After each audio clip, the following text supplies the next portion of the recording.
Hér eru við stödd. Ég með Lennon húuna mína. Því ég veit úr heitt stað. Þetta nú bara húa. Ef þú manst þetta John Lennon, hann átti svona húu. Ef þú manst þetta Hardest Night myndinni, þá var hann með hana þar. Ég veit ekki hvort að Lennon var einhver sérstakur húfukall, en hún datt ýmislegt í hug. Og þannig er líka með okkur öll að dettur okkur ekki ýmislegt í hug sjálf. Og stundum öpum við upp eftir öðrum og er það eitthvað rangt við það? Ef maður fær góða hugmynd frá öðrum sem mann er langar nú til þess að apa eftir og bara gerir maður það. Það þarf ekki að skaða neitt. En stundum erum við ekki þar að apa upp eftir öðrum heldur. Finnum nú bara eitthvað upp alveg frá grunni og erum harla stolt með. En það er kannski ekkit betra heldur en það að kaupa húu sem John Lennon gekk með. Hann gekk reyndar ekki með þessa húu, hún var nú uppi svo litið seinna en hann, blessaður, yfirgaf okkur. En Bítlarnir eru nú þarna enn. Þeir eru enn, já, má segja blessa mann og annan og kannski að hneyksla, ég veit það ekki. Menn eru nú gjarnir á að hneykslast á einu og öðru og svo eru þeir bara þar. En ég hef aldrei haft neitt áhuga á neinu slíku. Ég veit bara að ég trúi á Jesú í dag og einu sinni hafði ég mikla og mikið yndi af Bítlunum en ég trúði nú reyndar ekkert á þá. Ég held ég að nú engan trúað á nema sjálfa mig á þeim ánum. Þannig að það var ekki.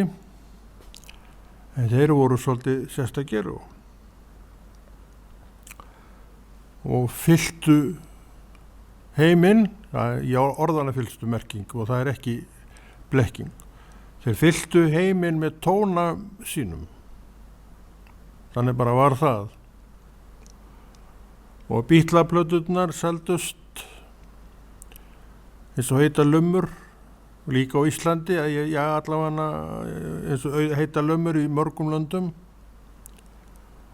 Þó að það sé einkennilegt, já svona eftir á hyggja finnst manni það nú kannski svolítið einkennilegt að ég átti ekki byrjaði ekki að eignast plötur í raun og veru heldur fyrir eftir 1970.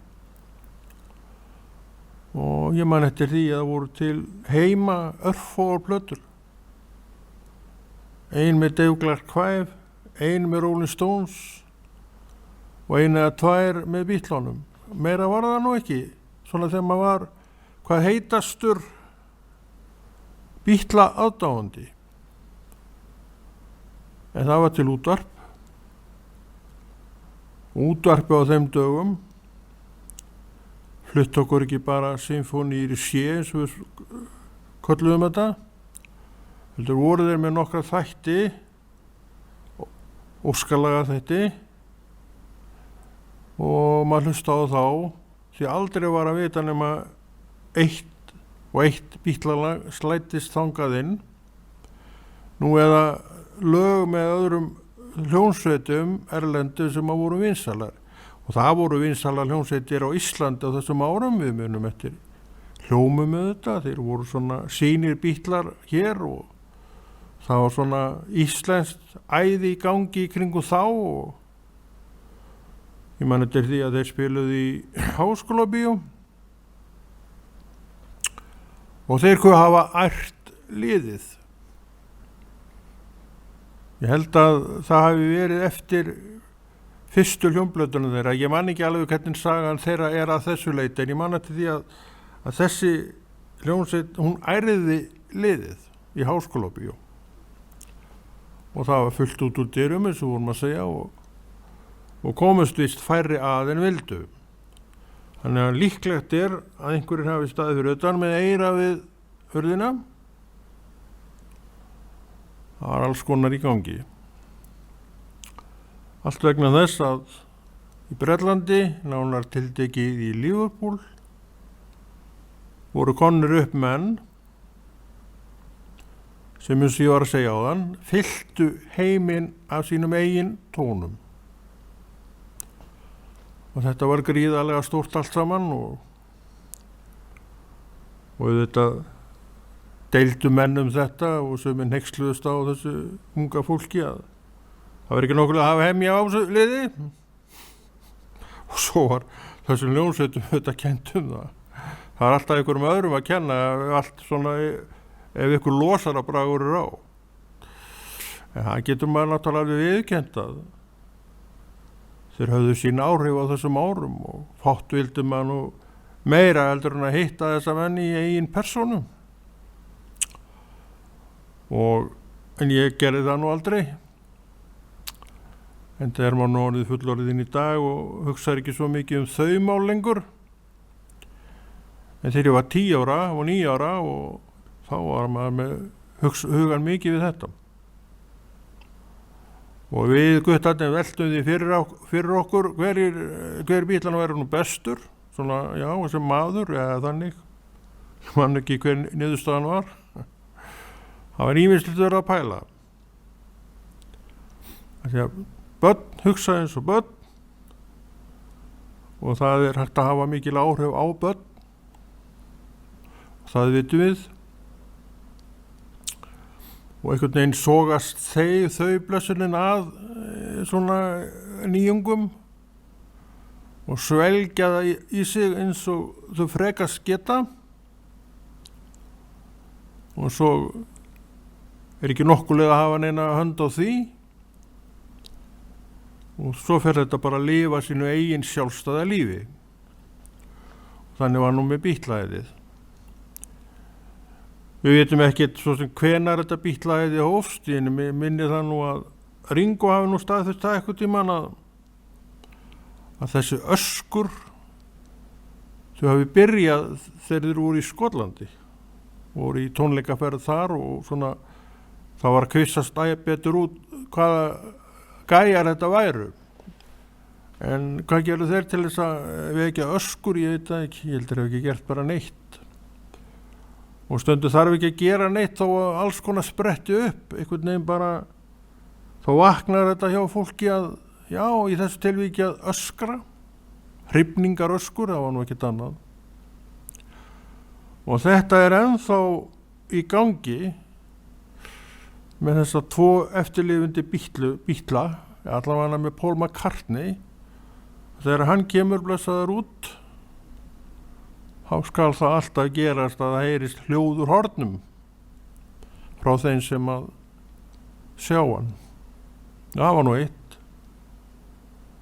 Draumur manna var að sjá Bítlana. Og þeir sem fóru á Bítlatónleika, þeir sem nefna það enn, jú, ég fór á Bítlatónleika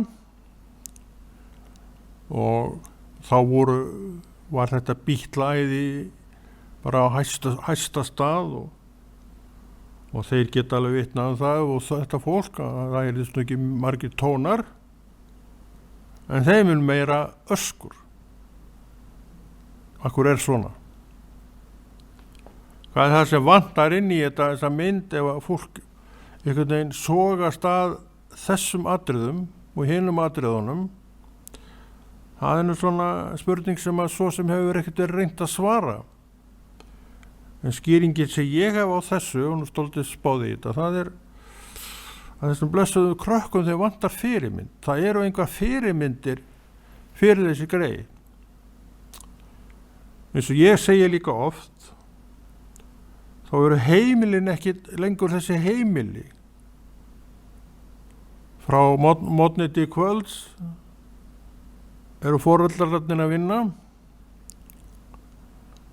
og börnin fæðast náttúrulega og ársgömmul eða eitthvað, þá verður mikið á dagheimili til að foreldrarnir geta stunda sína vinnu. Þetta er allt annað umhverfi fyrir þessi blessuðu börn, en þetta var ekkert svona þegar Bítlarnir voru að koma. Þannig að ástæðan var ekki þessi þá að þetta gerðist.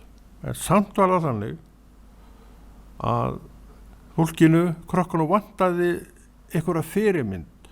Hér í eina tíð, kannski lengst af, voru stjórnmálamenn svona, þeir voru virtir og menn tóku ofan húfu og hatta þegar þeir mættu einum stjórnmálamenni og buktuðu sig og beygðu. Það var náttúrulega bara að virðingu. Þannig að menn áttu þetta til og áttu þetta. En svo svona fölnaði fjaraði undan þeim og ég nokkuð vissum að ástæðan fyrir því að fjaraði undan þessum ágætu heiðursmönnum, stjórnmálamönnunum, að það verða 2 heimsstyrjaldir, svo fyrri 14 til 18 og svo seinni eitthvað 25 árum síðar, 1939. Þannig að kynslóðin sem mundi fyrri heimsstyrjöld og var með í henni, hún líka með að mestu að einhverju leyti seinni heimsstyrjöldinni. Og fyrri heimsstyrjöldin, hún skildi eftir þessi rústir, rúkandi og náttúrulega grúa manna fallin. Og seinni heimsstyrjöldin bættum betur, skildi eftir sig ennþá meiri rústir, því hún fór miklu víðar og að sagt yfir 50 milljónir manna dánir. Og þetta bara á kannski innan við hálfri öld sem að þetta og það nokkuð stór skellur fyrir kynslóð sem upplifði slíka mannlegar hörmungar á sinni tíð. Þannig að ég held að þarna hafi svona, ungviðið missólítið taktin, missólítið sýnina á eitthvað sem að stæði svona með þeim, eitthvað svoleiðis. Ég þetta bara að hugsa upp á. Og það var náttúrulega, við þurfum fyrirmyndir, það nú bara þannig. Og ef við finnum enga fyrirmynd í þessum stöðum sem eiga náttúrulega að vera fyrirmyndir, því að við vitum að yfirvald kallað til hvers að leiða fólkið. En það náttúrulega ef að þau ekki að því, eru bara með ykkur fíblalæti, og þá náttúrulega fer líka virðingin að þeim og það staðan í dag. Að menn tala með mikilli niðurlægingu þessa ágætu blessuðu stjórnmálamenn, ekki allir, ég ekki einn af þeim, ég hef alltaf borið virðingu fyrir þeim og aukist mín virðing eftir að ég fór að stúdera Biblíun því að þar stendur að Guð hafi skipað öll stjórnvöld og það hefur ekkert breyst. En það sem eins og hefur breyst að það ekki heldur borin mikil virðing fyrir lifandi Guði. Þannig svona það foki í mörg skjól. Og svo koma þarna fjórmenningar frá Bretlandi og þeir verða fyrirmyndir alls heimsins. Voru ekkert beðnir neitt það, þeir voru bara dubbaður upp í þetta embætti. Og krakkarnir vildu þetta þekkja þessu menn, kynnast þeim og gátu náttúrulega fæst gert það. Og þeir vildu helst af öllu, sjá þú, fara á tónleika með þeim.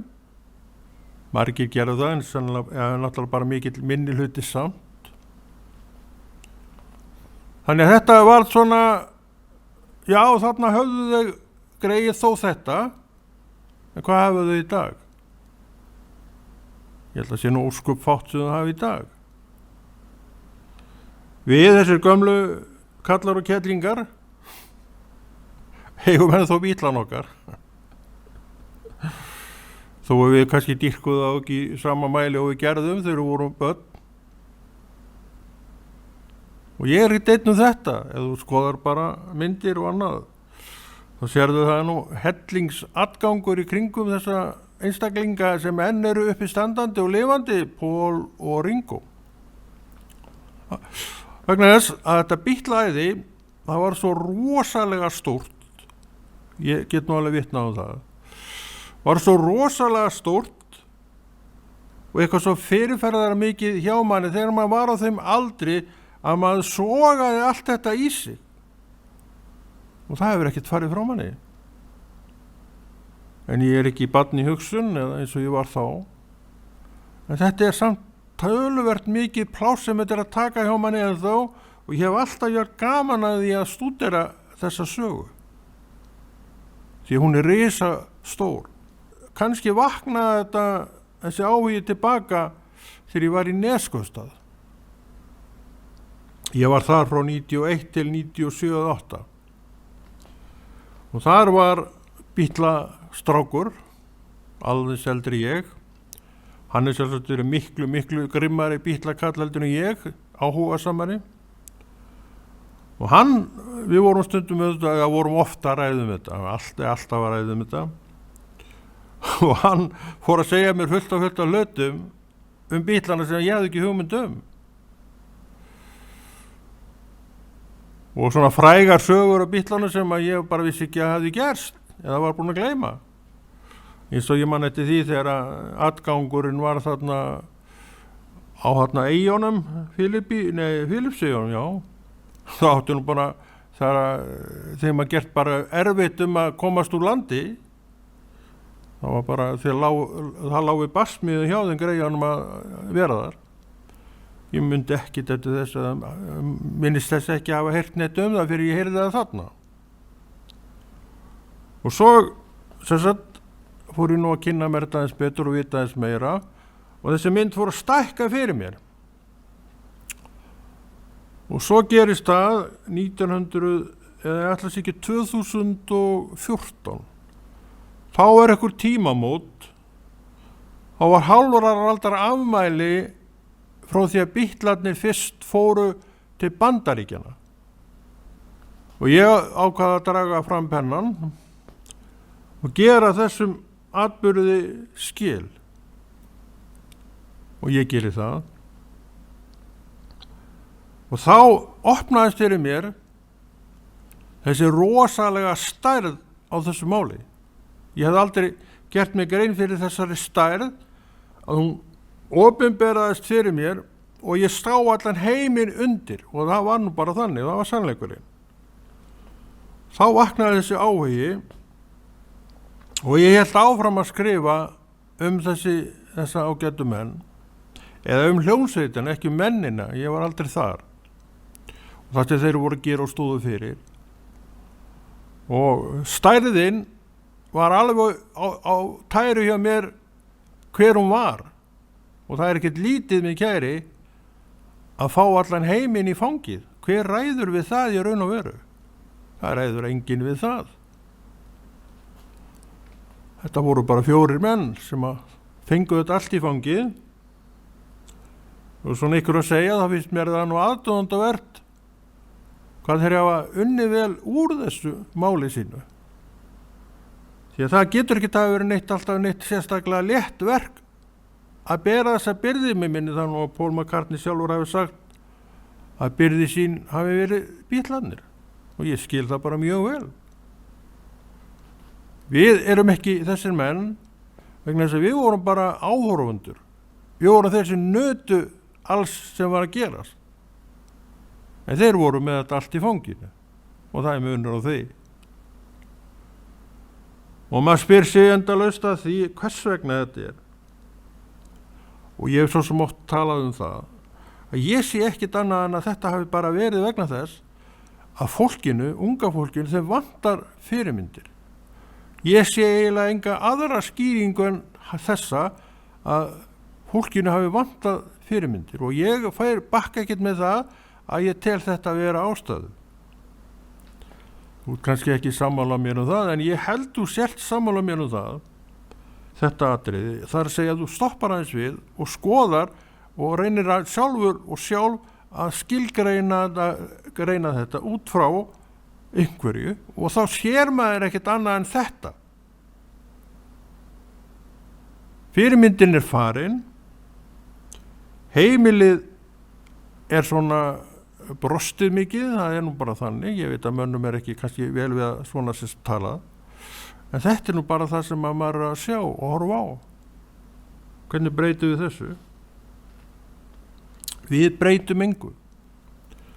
Við erum bara í þessum tíðaranda sem er í dag.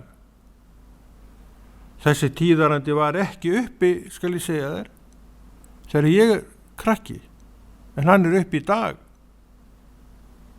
Tíðarandinn var uppi sá að, yfirleitt móðurinn var heima, annaðist heimilið og faðurinn í vinnu. Og ég held að þessi tíðarandi hafi líka verið uppi í Bretlandi í ungdómstíð okkar ágætu Bítla, ég er nokkuð viss um það, þannig að þeir þekkja þetta líka.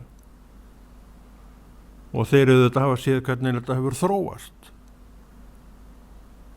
Það er ekki verið að kenna neinum það er rangt að fara að kenna einhverjum þetta. Þetta er bara tíðarandi sem að er núna svona eins og hann er í dag og segir ekki orð Guðs að heimur versnandi fari.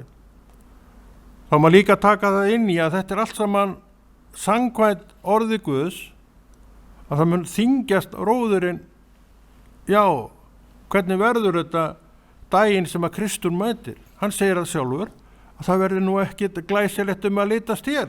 Eins og ég segi, þá verður þetta bara einu rjúkandi rúst. En ég er auðvitað bara að hugsa upp á því, ég veit ekki frekar en þú eða einn annar hvernig þetta muni líta út. En ég veit að róðurinn minn þyngjast. Þannig þegar orðin nokkuð þungur að mörgu leyti, þó við, þetta kristna fólk, finnum ekkert svo mikið fyrir þessu vegna þess að við erum vönduð og varin, en svona okkur ekki lyftu öllu, þannig við veitum alveg hvað er í gangi. Og ég hef engin önnur ráð fyrir þig önnur þau, fylgdu Kristi, gaktu til liðs við hann og leiðu honum að leiðbeina þér og leiðsegja. Ég er búinn að vera þar síðan 1989, í dag er 2024 og ég er ekkert að fara neitt. Ég ætla að halda áfram að segja sjálfum mér og öðrum frá Jesú. Það er nú bara skylda mín. En ekki svo að skilja, ég hef ekki gaman að mörgu. Ég er ennþá afskaplega hændur af Bítlunum, hef alltaf ég gaman að vita sem mest þá. Þeir gá okkur svo mikið. Við megum ekki gleyma því hvernig þetta var. Þeir gá okkur alveg helling. En burðuðust með þessa byrði að vera bítill. Og margir að þeir reyndu að hrista þetta af sér, þetta bítla byrðina, þeir gátu það ekki. Og ég skil það vel, því að þetta varð allt og stórt.